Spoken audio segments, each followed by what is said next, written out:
Master साहब की बेटी घर से भाग गई तो वो हर वक्त अपनी बीवी को कोसते रहते कि तुम्हारी लापरवाही की वजह से मैं किसी को मुंह दिखाने के काबिल नहीं रहा।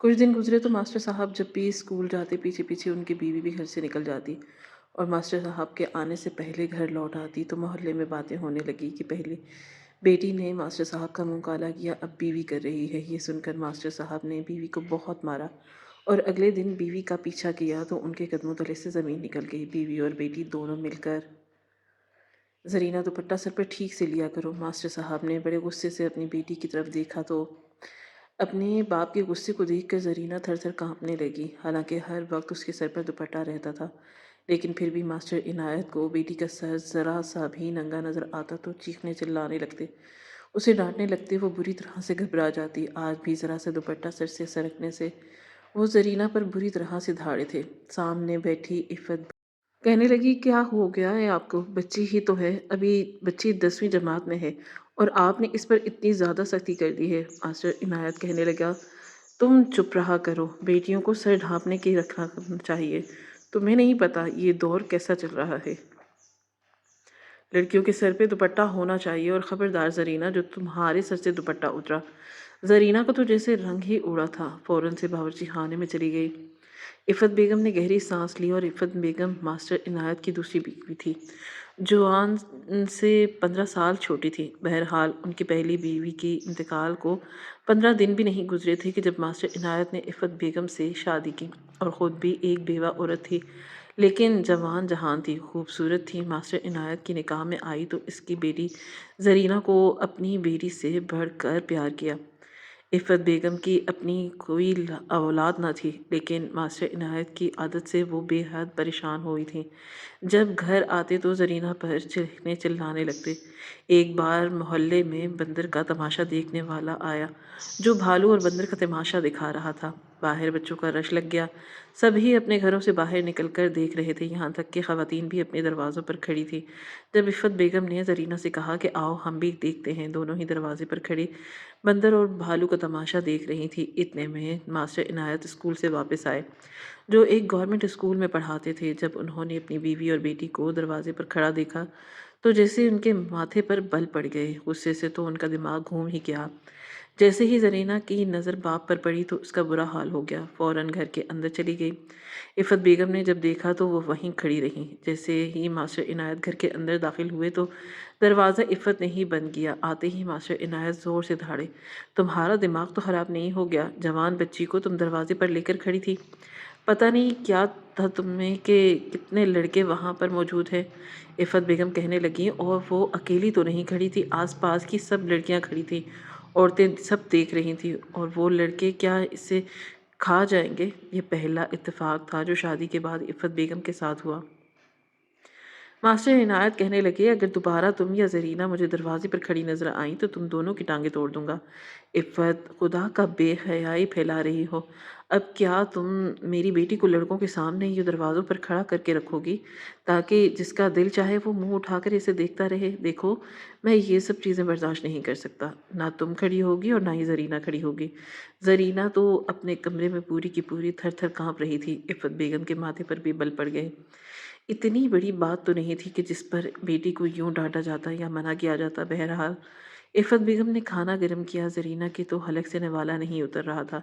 दस्तरखान पर बाप की घूरती नज़रों ज़रीना पर टिकी हुई थी। हालांकि इसे डांट भी चुके थे, इसने कह दिया था कि आइंदा खड़ी नहीं होंगी, लेकिन फिर भी जो लेक्चर शुरू हुआ, जब तक वो खाना खाती रही वो लेक्चर जारी रहा। 10वीं जमात ज़रीना ने पास की तो बाप ने आगे पढ़ाने से इनकार कर दिया। हालांकि पूरे शहर में सबसे अच्छे नंबर ज़रीना के आए थे। इसे तो लगा था कि बाप मास्टर है तो दूसरों के बच्चों की तरह तालीम की तरगीब देता है, तो इसे तो ना जाने कितना पढ़ाएगा। लेकिन मास्टर इनायत की बात सुनकर जितनी हैरत ज़रीना को हुई, इतनी ही हैरत इफ़त बेगम को भी हुई। कहने लगी कि मास्टर साहब, आपने क्यों मना कर दिया? अरे बच्ची को तालीम दिलवाएँ। आप दूसरों के बच्चों को तालीम की तरग़ीब करते हैं, लेकिन मास्टर इनायत कहने लगा कि नहीं, कॉलेज में जाके लड़कियाँ आवारा हो जाती हैं। ये सुनकर ज़रीना के आँसू टप-टप गिरने लगे। कहने लगी, अब्बा जी मैं कुछ नहीं करूँगी ऐसा जो आपके लिए बाइस शर्मिंदगी हो। लेकिन मुझे बहुत शौक़ है, मुझे पढ़ना है। लेकिन मास्टर इनायत की ना हाँ में नहीं बदली। ज़रीना पहली बार बाप से बहस करने लगी, कहने लगी मैंने तो बहुत ऊँचे ख्वाब देखे थे, अब मुझे आगे पढ़ना है। मैंने आज तक आपसे कुछ नहीं माँगा, लेकिन मैं पढ़ना चाहती हूँ, मैं कुछ करना चाहती हूँ, मुझे आगे पढ़ना है। अभी उसकी बात पूरी नहीं हुई थी कि जब मास्टर इनायत उससे ज़ोर से के धाड़े के वो चुप हो गई। कहने लगी, कहते या ना तुम्हें जो तुम नहीं पढ़ोगी तो इसका मतलब है कि नहीं पढ़ोगी। अपनी माँ के साथ घर के काम में हाथ बटाओ और ख़बरदार जो तुम मेरे सामने ज़ुबान चलाने की कोशिश भी की, मैं तुम्हारी ज़ुबान खींच लूँगा। ज़रीना रोते हुए अपने कमरे में चली गई। इफ़त बेगम को ये बात बिल्कुल नाजायज़ लगी। वो तो अपने बाप के सामने नज़रें तक नहीं उठाती थी। एक बार बाप ने दरवाज़े के पास जाने से मना किया तो वो दोबारा दरवाज़े पर कभी दरवाज़ा खोलने तक नहीं गई। 5 वक़्त की नमाज़ पढ़ती थी, कलाम पाक पढ़ती थी। अब इसे पढ़ने का बहुत शौक़ था और मास्टर इनायत की ये बात बिल्कुल नाजायज़ थी। इफ़त बेगम ने कहने लगी कि वैसे इस बात में कोई हर्ज तो नहीं है मास्टर साहब। मास्टर इनायत कहने लगे कि तुम अपनी ज़ुबान ज़रा बंद रखा करो, वो मेरी बेटी है, मुझे जो बेहतर लगेगा मैं वही करूँगा। दिमाग ख़राब करने की कोशिश ना करो। इफ़्फ़त कहने लगी कि मैं इसे अपनी बेटी ही समझती हूँ। मैं इसकी सगी माँ नहीं, लेकिन मैंने कभी इसके साथ सौतेलों वाला बर्ताव नहीं किया। मास्टर इनायत कहने लगे कि अगर नहीं किया तो तुम्हारी खैरियत इसी में है। बहरहाल कल से बावर्ची खाने के कामों में ही ज़रीना को अपने साथ लगाओ। इफ़्फ़त बेगम कहने लगी कि वो वैसे भी मेरे साथ काम में लगी रहती है और आपकी बेटी को सब कुछ मैं सिखा रही हूँ, लेकिन तालीम भी इतनी ही ज़रूरी है। मास्टर इनायत कहने लगे कि जितना कहा है बस उतना किया करो, ज़्यादा बहस मत किया करो, ज़रूरत नहीं है। इफ़्फ़त बेगम चुपचाप बावर्ची खाने में चली गई। बहरहाल ज़रीना बहुत रोई, हालांकि जितने बेहतरीन इसके नंबर आए थे वो चाहती थी कि वो मेडिकल में दाखिला ले। इसे लगा था कि इसकी वालिदा इसे मेडिकल में पढ़ने देंगे, लेकिन 10वीं जमात के बाद स्कूल को खैराबाद कहना पड़ा। ज़रीना ने ये सोचा भी कभी नहीं था। इसे बहुत दुख हो रहा था। 4 दिन तो इसने ठीक से खाना भी नहीं खाया। इफ़्फ़त बेगम इसे बहुत समझाती रहीं कि तुम परेशान ना हो, तुम्हारे बाप से बात करूँगी, लेकिन मास्टर इनायत की ना हाँ में नहीं बदली। गली मोहल्ले के बच्चे तक इनसे डरते थे। वो स्कूल से पढ़ा कर जब घर वापस आते तो खाना खाकर कुछ देर आराम करते और जैसे ही धूप ढलने लगती वो 9वीं 10वीं जमात के तलबा इल्म उनसे पढ़ने के लिए आ जाते। इनमें लड़के भी थे और लड़कियां भी। लड़कों को वो सहन में पढ़ाते थे और लड़कियों को कमरे के अंदर। इस दौरान ज़रीना को तो अपने कमरे से बाहर निकलने की इजाज़त तक न थी, क्योंकि सारे कमरों के दरवाजे सहन में खुलते थे।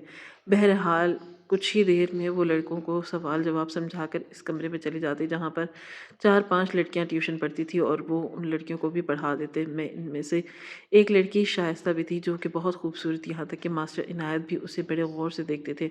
और एक वाहिद वही बच्ची थी जिसके साथ इनका रवैया बहुत नर्म था, बहुत प्यार से बात करते थे।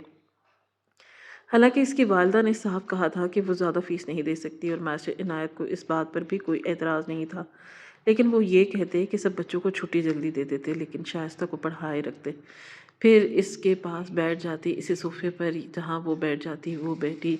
बच्ची बेचारी खिसक के ज़रा सा पीछे हटती तो कहते कि तुम मेरी बेटी जैसी हो, मुझसे कितना घबराती क्यों हो।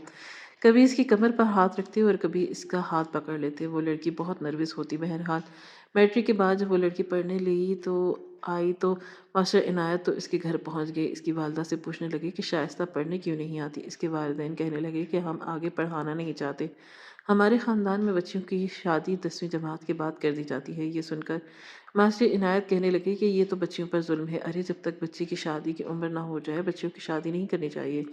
बड़े मसले मसाइल पैदा होते हैं और लड़कियों को शऊर भी नहीं होता। अरे आपको चाहिए कि इसे कम से कम 14 जमातें तो पढ़ाएं। मास्टर इनायत शाइस्ता के वालिदैन को कायल कर चुके थे।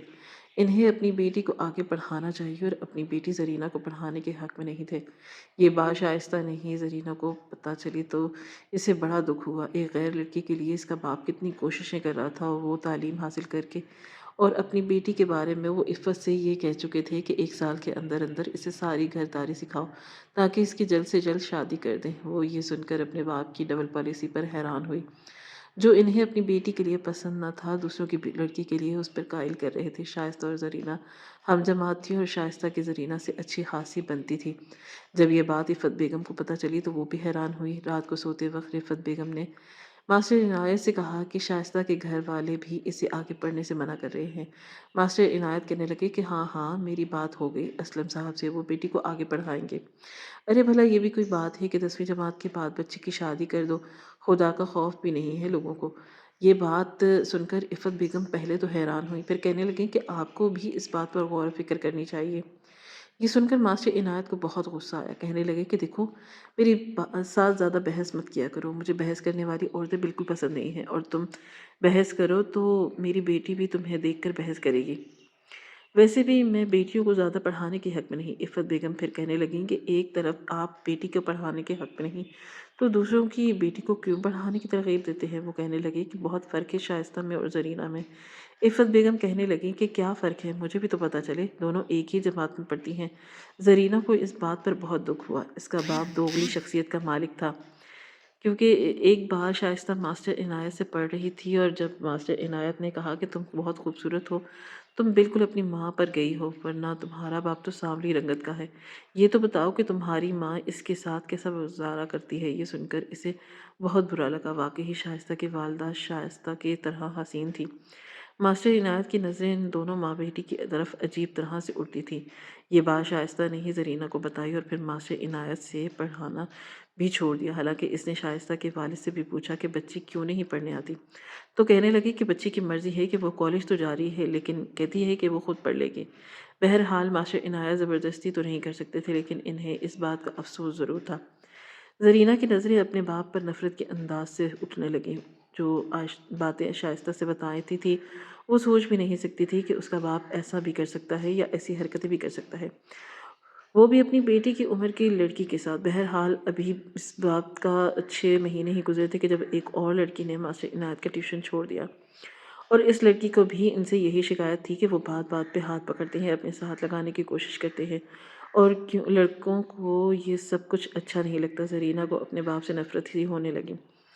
اسے اندازہ نہیں تھا کہ اس کا باپ جو اس کے اوپر اتنی سختی سے کہتا ہے کہ دوپٹہ لے کر رکھو، دروازے پر کھڑی مت ہو، وہ خود دوسروں کی بیٹیوں کو دیکھتا ہے۔ بھلا یہ کہاں کی شرافت ہوئی؟ بہرحال 6 مہینے بعد جب زرینہ کا صبر جواب دینے لگا تو ماسٹر عنایت نے جب اسے چھت پر کپڑے دھلاتے ہوئے دیکھا تو برابر والی چھت کے لڑکے کو زرینہ کو دیکھتے ہوئے مسکراتے ہوئے دیکھا تو پہلے تو انہوں نے اس لڑکے کو بہت باتیں سنائی، محلے والوں نے بھی سنی، پھر زرینہ کا ہاتھ پکڑ کر اسے نیچے لے آئے اور اس کے منہ پر تھپڑ دے مارا کہ تمہاری ہمت کیسے ہوئی چھت پر جانے کی؟ ارے تم اتنی سی ہو کر لڑکوں کے ساتھ آنکھ میں ٹکے کرتی ہو، حالانکہ عفت بیگم نے ہی کہا تھا کہ میری ٹانگوں میں درد ہے تو تم کپڑے اوپر رسی پر جا کر پھیلا دو۔ وہ کہنے لگی کہ کیا ہو گیا آپ کو، آج تک کبھی زرینہ چھت پر نہیں گئی، وہ تو میری ٹانگوں میں درد تھا، میں نے کہہ دیا تھا کہ بس یہ کہنا تھا کہ عفت بیگم کی بھی شامت آ گئی۔ ماسٹر عنایت کہنے لگے کہ تمہاری ٹانگیں ٹوٹ تو نہیں گئی؟ ارے یہ کام تم خود بھی کر سکتی تھی، جوان بچی ہے اور تم نے منہ اٹھا کے اسے موقع دے دیا کہ جاؤ اوپر کپڑے لڑکوں سے آنکھ منہ ٹکا کرو۔ زرینہ کہنے لگی کہ اصل میں جو خود چور ہوتا ہے اس سے باقی کے سب بھی چور نظر آتے ہیں۔ انہوں نے بہت کوشش کی کہ شائستہ کے ساتھ ان کا چکر چل رہے لیکن چل نہیں پایا، اس لیے ان کی بیٹی پر شک کر رہے ہیں۔ یہ سننا تھا کہ ماسٹر عنایت نے ایک اور زوردار تھپڑ زرینہ کے منہ پر مارا۔ بہت زبان چلنے لگی ہے تمہاری، تمہیں جو منہ میں آتا ہے وہی بکواس کرنے لگتی ہو۔ وہ کہنے لگی کہ مجھے شائستہ نے خود بتایا ہے کہ تمہارا باپ کی نظریں اچھی نہیں ہیں۔ ماسٹر عنایت کہنے لگے تمہاری زبان بھی کھلی ہے، میں اس کو کاٹ دوں گا۔ بس پھر کیا تھا، انہوں نے زرینہ سے 18 سال بڑے شخص کے ساتھ اس کا رشتہ طے کر دیا۔ جب زرینہ نے یہ دیکھا تو رات کے اندھیرے میں بھاگ گئی۔ ماسٹر عنایت کی بہت زیادہ بدنامی ہوئی، محلے والوں نے بہت باتیں سنائی، دوسروں کو نیک کے تحت درس دینے والے، تعلیم کا فروغ دینے والے اپنی بیٹی کی یہ ترغیب دیتے ہیں۔ بہرحال جب ماسٹر صاحب کو تھو تھو ہونے لگی، اپنی بیٹی نہ سنبھالی گئی، گھر سے بھاگ گئی۔ بہرحال ماسٹر عنایت تو کسی کو منہ دکھانے کے قابل نہیں رہے، محلے میں یہ بات بھی پھیلنے لگی کہ دوسروں کی بیٹیوں پر نظر رکھتا تھا اور اپنی بیٹی کا ہوش ہی نہیں۔ اب تو ماسٹر عنایت کا یہ حال تھا کہ نہ تو وہ اسکول پڑھانے جا رہا تھا اور نہ ہی بدنامی کی وجہ سے ان کے پاس کوئی ٹیوشن پڑھانے آتا تھا۔ وہ ہر چیز کا الزام عفت بیگم کو دیتے کہ تمہارے ہوتے ہوئے میری بیٹی نے اتنا بڑا قدم اٹھایا، یقیناً تم نے ہی اس کو چکر چلوایا، اسے کسی لڑکے کے ساتھ بھگوا دیا۔ عفت بیگم کہنے لگی کہ مجھ سے یہ باتیں نہ کرے، ارے آپ کا قصور، خواہ مخواہ کی لڑکی پر پابندی باندھی رکھی۔ وہ کہنے لگی میں تمہیں جان سے مار ڈالوں گا، تم نے ایسی باتیں میری بیٹی کو سکھا کے اسے بھگا دیا۔ بہرحال ماسٹر عنایت کا ہاتھ اب عفت بیگم پر بھی اٹھنے لگا تھا، لیکن پھر ایک بار انہوں نے بڑی عجیب سی بات سنی۔ وہ دوسرے اسکولوں میں پڑھانے لگے اور وہ ایک پرائیویٹ اسکول تھا۔